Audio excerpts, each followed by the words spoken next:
Thank you all for joining us today in the third presentation in our limited webinar series. Today we're hearing Turning Chaos into Growth, Creating an Anti-Fragile Organization with Chip Huth. Between our second session today and the ones we had last week, we received more than 1,000 new registrations. So that means a lot of you are here with us for the first time today. And welcome, we're glad to see you. I hope you'll be happy to know that the previous two sessions that we had in this series will be available to you by recording now that you've registered. So we hope you'll take the time to watch those. Later today, you will receive a link to this recording, so you can expect to get an email with that, as well as further details on the presentation we have tomorrow, which is We Are All Doctors, How Outward Mindset Creates Unity in Chaos with Dr. Laura Lambert. Well, that chat feature is just whizzing by. I know we get a lot of people online here. We love to see you participate in the conversation. However, we know that a lot of your questions do get lost in that turbine as it moves along. So if you have other questions or questions you really want to make sure that we see, please go ahead and put those in the Q&A where our moderators can see those questions. This is also concurrently being broadcast on YouTube. So if you have any technical difficulties, please go ahead and head over to YouTube where you'll be able to watch that outside of the Zoom platform if you have any issues. One of the great things that we've seen in these presentations or throughout our both of our webinar series is a lot of social engagement where you're sharing on your social media accounts what you've been learning, pictures of yourself watching the presentation, notes of the things that you've learned. And please, we invite you to continue doing that. It's really great to see. So please share anything that you've learned today using the hashtag outward mindset. So we'll be able to keep track and see what you're getting out of this. It's one of my favorite things to see. For best viewing on this, not everyone will have this option because it is dependent on your internet connection, but while Chip is presenting and concurrently has his PowerPoint up, you should see a black slider bar that will allow you to resize to your preferred orientation. That, like I said, it's going to be dependent on your internet connection, so you may or may not have that capability. If you do, I encourage you to use it so that you can watch it in the way that's best for you. And now I have the unmitigated pleasure of introducing Chip Huth. Some of you know him from his story in The Outward Mindset, an Arbinger's best-selling book, or you may have seen him or learned about him in one of our many trainings or even heard him speak in person. In addition to serving as a senior consultant with Arbinger, Chip Huth has 28 years of law enforcement experience and is the state of Missouri's defensive tactics subject matter expert. Chip is also an accomplished author and former president of the National Law Enforcement Training Center. Chip is an absolute joy to have around, and while I wish I could have him here in this empty studio with me, we all recognize the constraints of that. So Chip has been so kind to join us from his home and dial in to be here with us today. Chip is an absolute joy to be around and to talk to and to listen to, so I hope you all enjoy hearing from Chip today and understand what a good guy Chip is. He does so much in his community and so much to turn the world outward, and I'm so glad that he's here with us. And now, without any further introduction needed, Chip Huth. Well, thank you very much, Sarah. You know, with that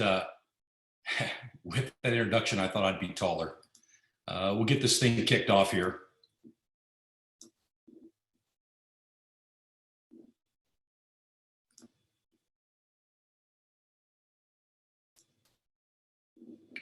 Okay, technical difficulty, wouldn't be right without that.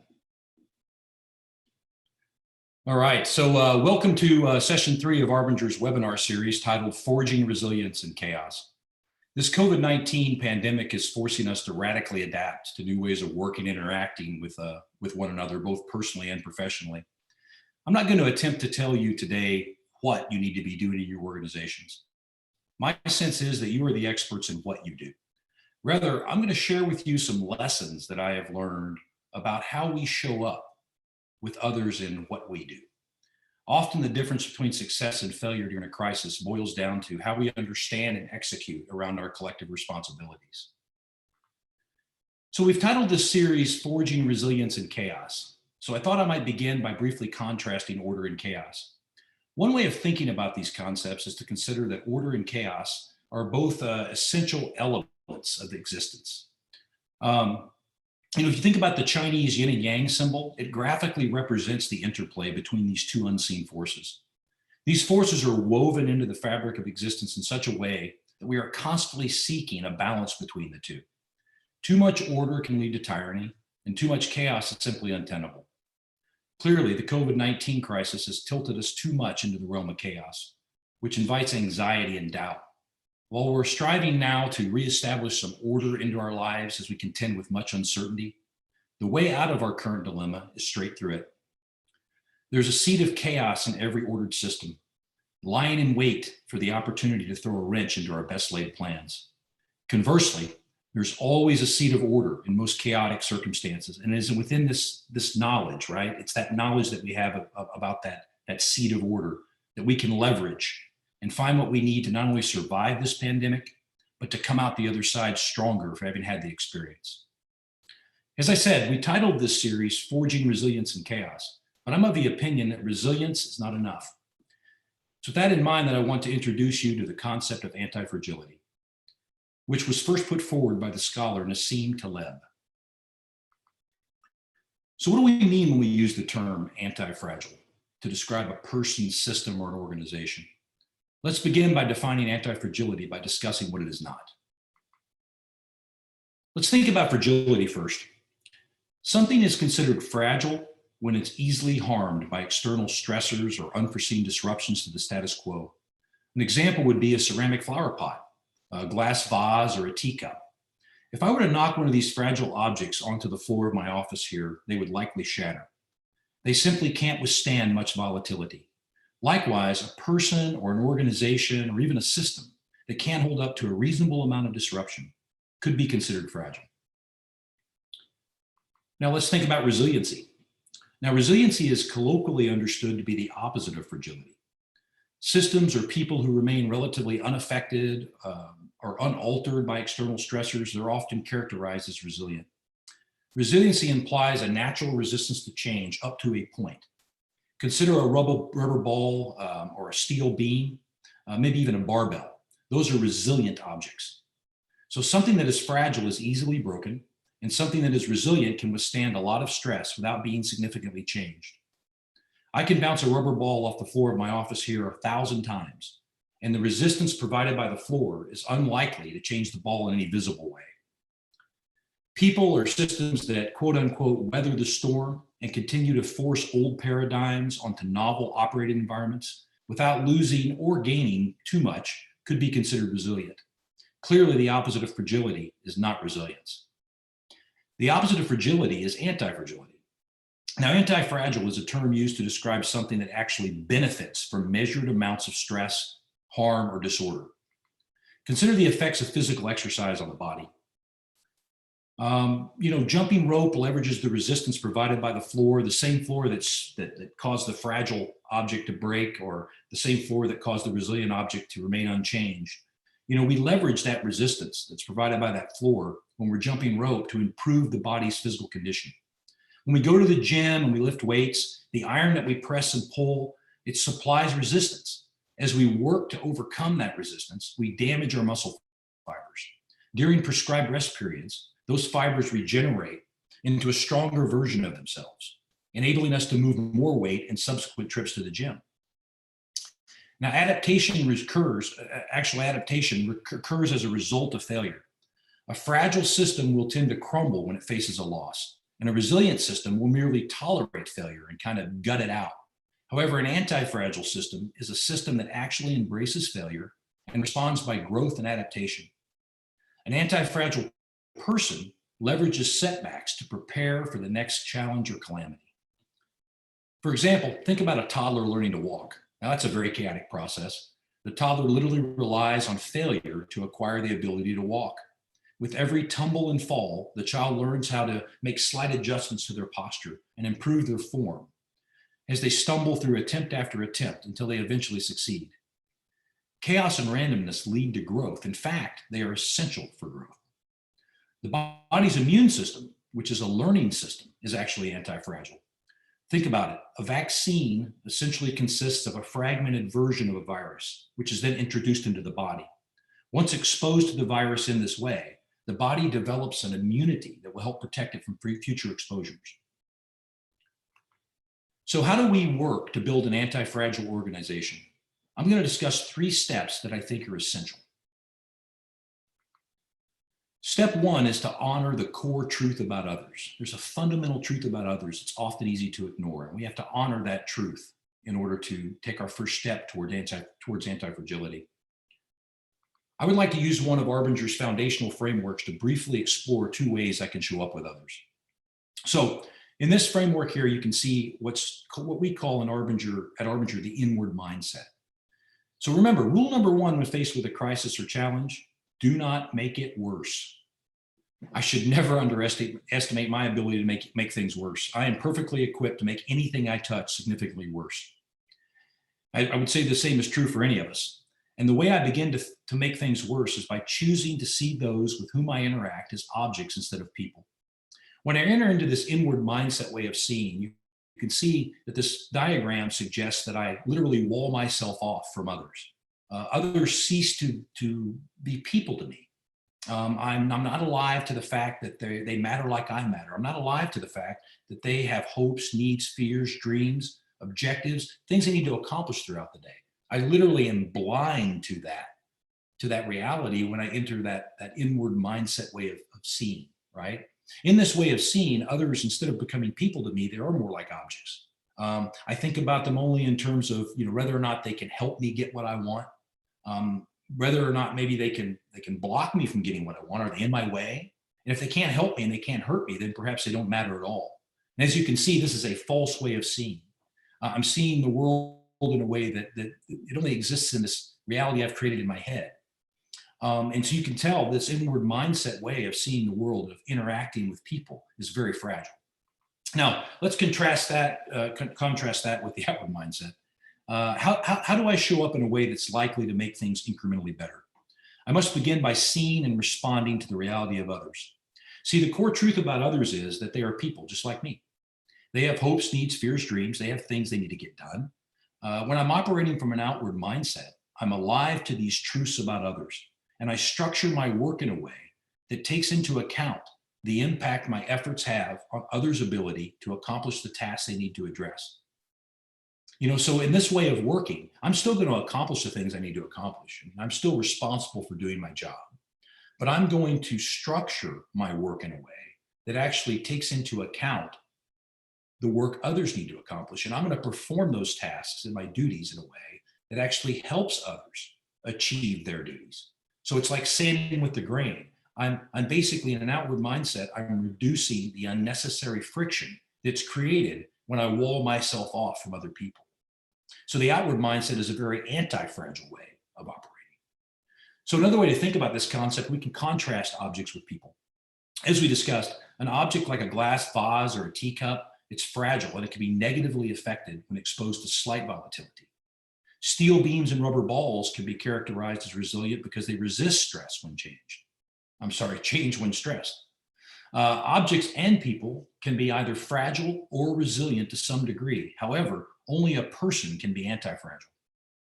While an object can be negatively affected by or relatively indifferent to chaos, a person can actually benefit from exposure to pressure or stress. We must keep that distinction in mind, especially when leading others. One implication of objectifying others is that we have a tendency to place unrealistic limits on them. We will hesitate to challenge them in meaningful ways. We will, if you don't challenge someone, if you hesitate to do that, right, you don't think they can handle it, then what we do is we actually stymie their growth and development. Remember, they need resistance to get better. They need a challenge. They need a burden to bear up against.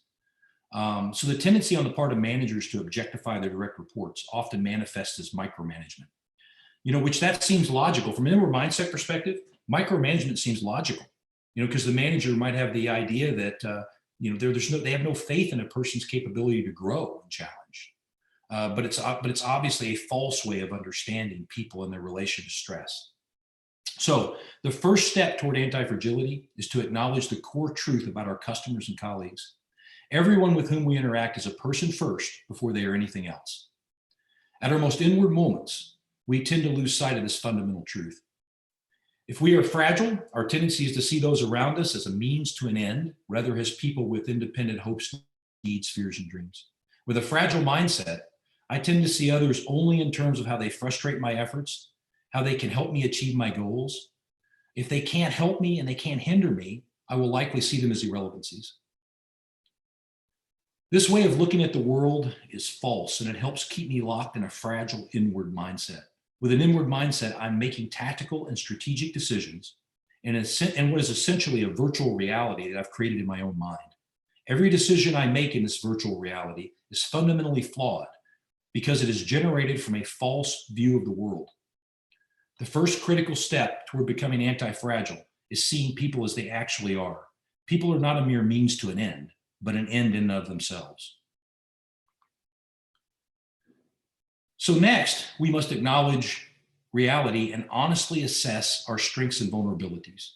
We must carefully distinguish between the things over which we have control and the things over which we do not have control, the things that are simply not up to us. Now, the ancient Stoics, they understood the necessity of this simple act.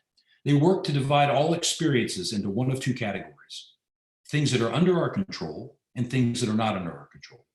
Their philosophy revolved around acceptance of the things over which they had no influence, like the weather, and active effort in the domain of the things they did control. We can't do anything about the rain. However, we can choose to stay inside and read a book or grab an umbrella before heading out. This current crisis is clearly representative of something over which we have little to no control. Obsessing over every news update or press conference isn't likely to do anything but increase our anxiety. What is within our control is how we choose to see others and how we choose to frame the challenges posed by social distancing, remote working, etc. We have within our power the ability to choose to see these things as an opportunity to practice virtues that we could otherwise take for granted. Viktor Frankl suggested that everything we have can be taken from us with the exception of one thing, the last of the human freedoms. That's the freedom to choose our response to anything that happens to us.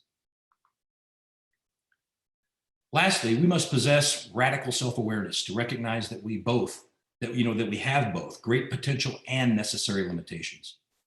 We must regulate our exposure to stressors to the best of our ability to ensure that we do not overwhelm our system. Too much stress combined with not enough recovery time has the potential to break us, even the strongest of us. Just like going to the gym every day and hitting the weight pile without taking time off to recover will actually be counterproductive and harmful. We have to build in respites from the pressure by intentionally scheduling downtime to recharge. We have to recharge. So reading, taking a walk, engaging in non-work related conversations, those things can all help us recharge. Simply taking 5 minutes to focus on our breathing can have a miraculous rejuvenating benefits. Much of our technology tends to work better when we unplug it for 5 minutes.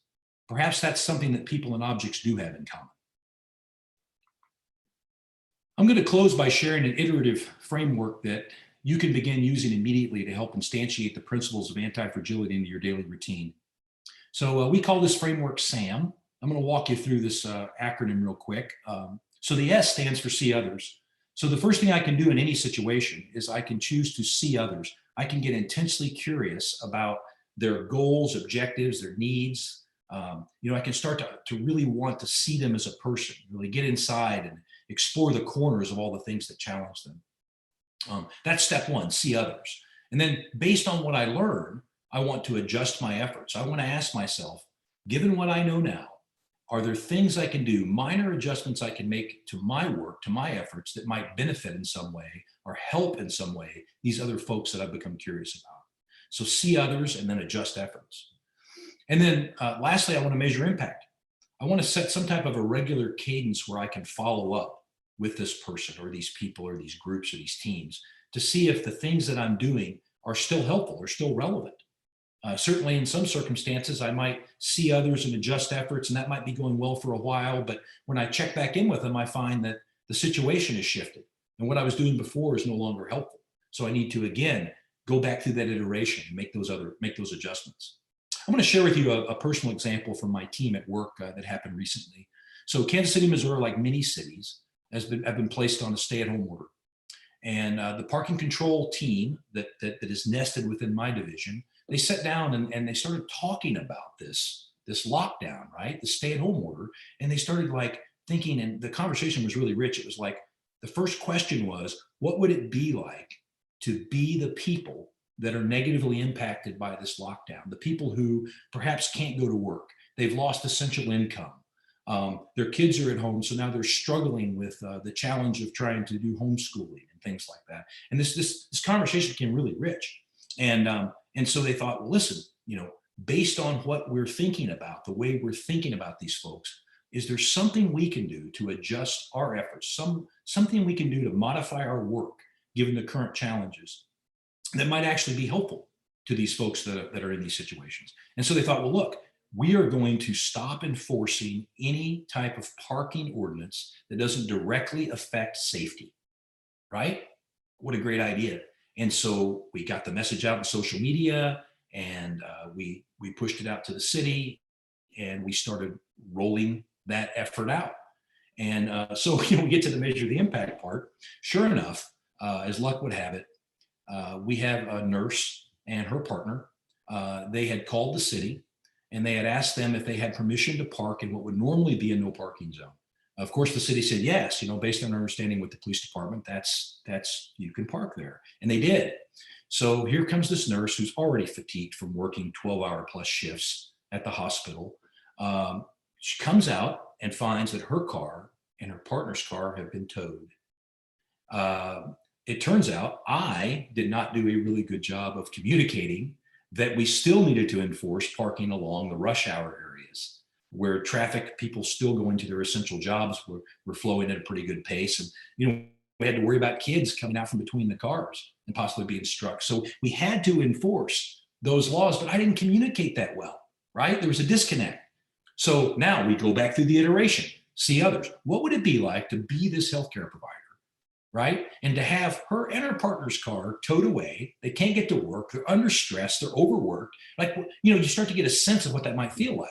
So then what? Adjust efforts. What do we do? Well, we send a couple team members over, we pick her and her partner up, we drive them out to the tow lot, we void the tickets, we release the cars at no cost to the nurse and her partner, and we get them back on the road, right? Back on, get their life back on track. They shouldn't have to suffer because of my failure to communicate properly, right? Then we contact the city and we recraft the message, push it back out so that people understand they can expect us to enforce those ordinances in those areas. So again, see people, adjust effort, measure impact. You can see how useful that framework might be to you. So how important is it that we find a way to grow during this current crisis? Consider that it is likely we will never go back to business as usual. The current climate is exposing organizations to a level of volatility that will force them to choose between irrelevancy and adaptation. So there's a lot of you, and if you think about the world, right? There's a lot of the world and a little bit of you. You're going to bump up against the world, and it's going to scar you up a bit. Suffering and chaos are inevitable. As I've said before, they are woven into the fabric of existence. It's been said that you can't choose not to suffer, but you can often choose how you suffer. For instance, you can choose to suffer through a regular exercise program, or you can choose to suffer from the effects of poor health. We can suffer from voluntarily exposing ourselves to manageable amounts of stress, or we can suffer from being overwhelmed and crushed when unexpected obstacles appear in our path. Even though this current crisis isn't something to which we voluntarily exposed ourselves, it has nonetheless presented us with the same opportunity to adapt, grow, and reemerge better for having had to contend with it. People and organizations who willingly expose themselves and learn to embrace disorder and chaos, they have a leg up on those that take comfort in routine and predictability. Just as our muscles grow stronger through resistance training, our ability to adapt and improve is predicated on our exposure to resistance. And difficult circumstances and even difficult people provide that resistance. So I'd like to close our session by answering a couple of questions from participants.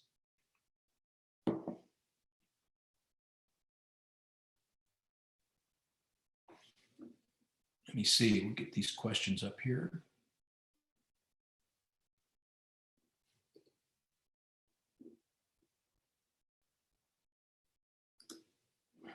All right, I think I've done that right. Okay, first question. How do I handle the fear my team is experiencing at the realization that we won't be going back to the old normal? Man, that is a great question. So first off, it's been said there's really only two things that people don't like: the way things are and change.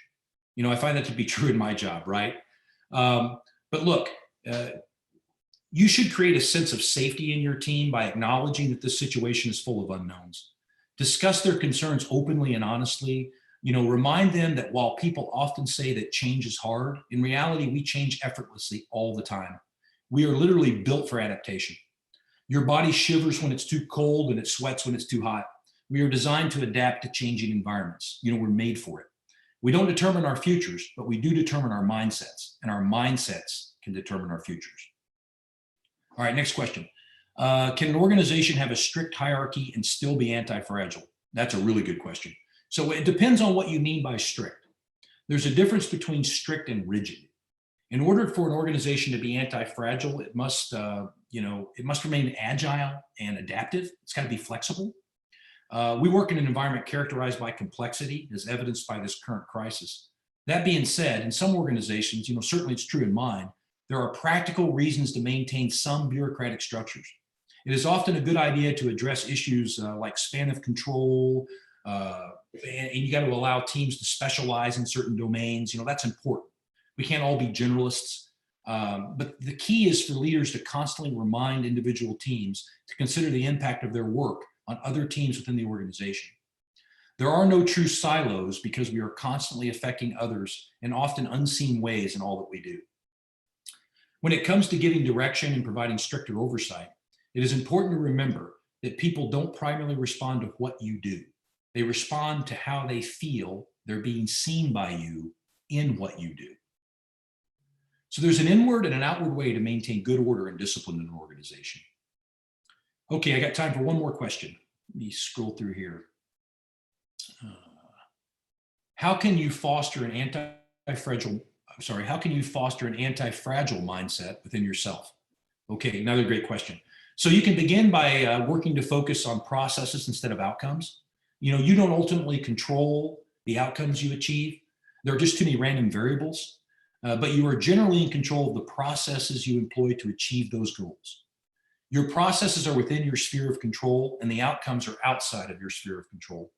Your physical health is a lag measure of your sleep, your diet, your exercise habits. Your knowledge is a lag measure of your learning habits. You can begin building anti-fragility into your life by active improvement of the systems that you leverage in order to achieve your results. Well, that's all the time we have for today. I'm going to turn you back over to Sarah for the wrap up. Please stay safe and stay healthy. I sincerely appreciate the gift of your time.